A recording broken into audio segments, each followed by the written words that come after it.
Hello बच्चों, आइए प्रश्न को पढ़ते हैं। यदि समुच्चय 1,2,3 में कोई संबंध r बराबर 1,2 द्वारा परिभाषित किया गया एक संबंध है, तो r स्वतुल्य है, सममित संक्रामक है, सममित है या इनमें से कोई भी नहीं है। तो ये चार विकल्प हमें दिए गए और इनमें से सही विकल्प का पता हमें लगाना है। प्रश्न को हल करने से पहले हम लिख लेते हैं प्रश्न के लिए मुख्य अवधारणा। तो प्रश्न के लिए अवधारणा मुख्य अवधारणा में हम देखिए संबंध में स्वतुल्य, सममित और संक्रामक की बारे में बात करेंगे। मान लीजिए कोई संबंध समुच्चय ए में परिभाषित है। ए में कोई समुच्चय ए है बच्चों, तो ए में परिभाषित संबंध, परिभाषित परिभाषित संबंध, संबंध आर के लिए हम लोग बात करेंगे।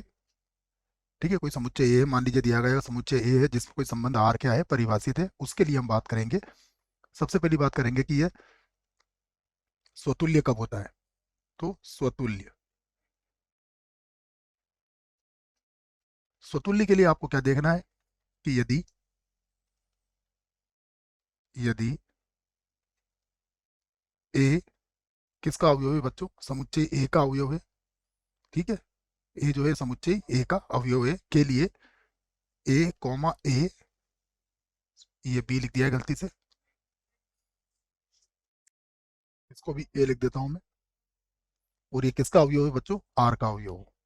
तो यदि ए जो है वो समुच्चय ए का अवयव है और उस स्थिति में ए कॉमा ए आर का अवयव हो जाए बच्चों, तो फिर हम कहेंगे कि वो क्या है, स्वतुल्य है। ठीक है, तो ये स्वतुल्य वाली बात आपको याद रह जाना चाहिए। अब हम बात करेंगे सम्मित कैसे की जांच कैसे करते हैं। तो सम्मित, देखिए सम्मित को हम संक्षेप में समझ रहे हैं बच्चों। संक्षेप में समझेंगे तो यदि यदि ए कॉमा बी किसके अवयव हो, ए के अवयव। ठीक है, ये है। अब उसके बाद के लिए हम बात करेंगे कि ए कॉमा बी यदि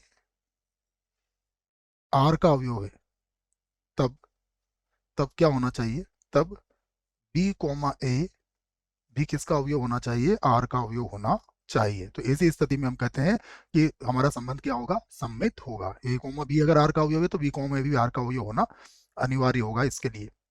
अब हम बात कर लेते हैं संक्रामक की, कि संक्रामक को हम किस प्रकार से समझते हैं। तो संक्रामक, संक्रामक संक्रामक के लिए हम क्या करेंगे, देखिए संक्रामक के लिए हम क्या करते हैं कि तीन एलिमेंट्स लेते हैं या तीन अवयव लेते हैं। ए कॉमा बी कॉमा सी किसके अवयव है, समुच्चय ए के लिए। ठीक है, इसकी बात कर रहे हैं, चाहे तो इसे इस प्रकार से समझ लेते हैं। तो देखिएगा के लिए हम ये बात करेंगे कि यदि यदि ए कॉमा बी किसका अवयव हो, आर का, तथा बी कॉमा सी ये भी किसका अवयव हो, आर का, तब तब क्या होना चाहिए, ए कॉमा सी ये भी किसका अवयव होना चाहिए, आर का अवयव होना चाहिए। तो हमारा संबंध क्या हो जाता है, संक्रामक हो जाता है। अब देखिए हल करते हैं इसको। तो यहां से हम इस प्रश्न को हल करेंगे। हल करने के लिए सबसे पहले मैं जो समुच्चय दिया गया है मैं उसको ए से व्यक्त कर देता हूं। तो ए बराबर मान लीजिए है आपके पास 1,2,3, ये ए हो गया। ठीक है, और संबंध जो आर दिया गया है उसको देख लेते हैं हम। संबंध आर कुछ इस प्रकार से परिभाषित किया गया है, 1,2।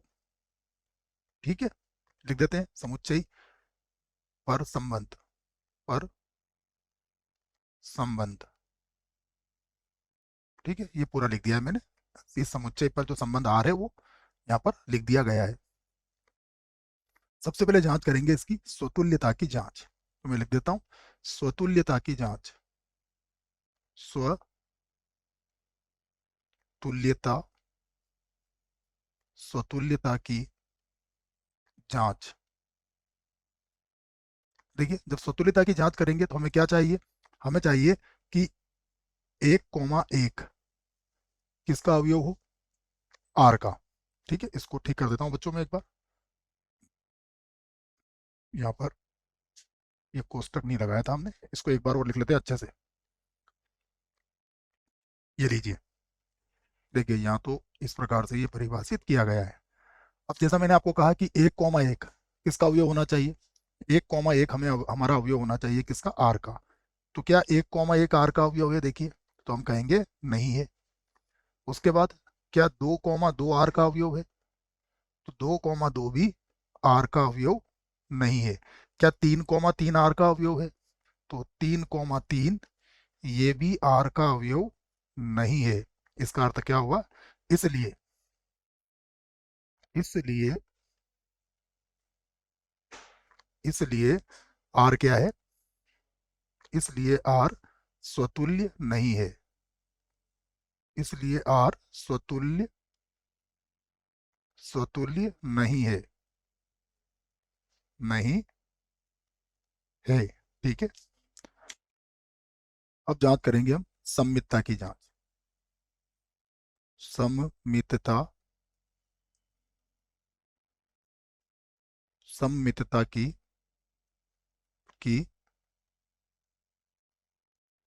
जांच। सममितता की जांच करेंगे तो देखिए सममितता की जांच में क्या चाहिए, हमें हमें ये चाहिए कि 1,2 किसका अवयव है, 1,2 अवयव है आर का। ठीक है, तब 2,1 ये भी किसका अवयव होना चाहिए, आर का अवयव होना चाहिए। क्या 2,1 आर का अवयव है, तो नहीं है। ठीक है, हम यहाँ लिख सकते हैं यदि 1,2 आर का अवयव है तब 2,1 आर का अवयव नहीं है। इसलिए